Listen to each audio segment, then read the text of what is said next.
சமீபத்துல ஒரு மஞ்சு விரட்டு தொழுவத்துல பார்த்தாங்க.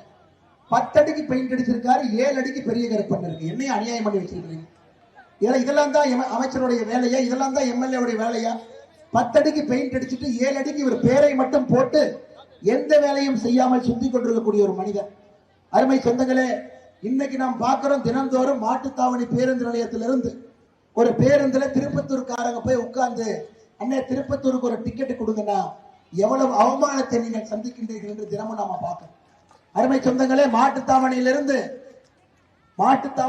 அசிங்கப்படாம நம்ம திருப்பத்தூருக்கு வர முடியுமான்னு நீங்க சொல்லுங்க.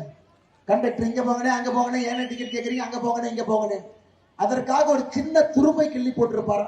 அமைச்சராக இருக்கிறவரு, பவர்ஃபுல் அமைச்சர், 20 ஆண்டு காலமாக இருக்கக்கூடிய சட்டமன்ற உறுப்பினர், மக்களுக்கான எந்த பிரச்சனைக்கும் குரல் கொடுக்காம ஒரே வார்த்தை, அண்ணே நீங்க என்ன சாதனை பண்ணீங்க?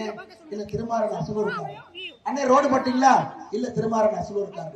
அண்ணே மக்களுக்கு தண்ணி பிரச்சனை, தம்பி கேசி திருமாறன் அசலூர் இருக்காரு இருப்பா. அண்ணே பெண்களுக்கு பாதுகாப்பு திமுக ஆட்சியில கடந்த 5 ஆண்டு காலமாக சந்தி சிரிக்குது, அதெல்லாம் விடுப்பா திருமாறன் அசலூர்காரர். ஐயா இது ஒரு பேச்சுங்களாங்க ஐயா?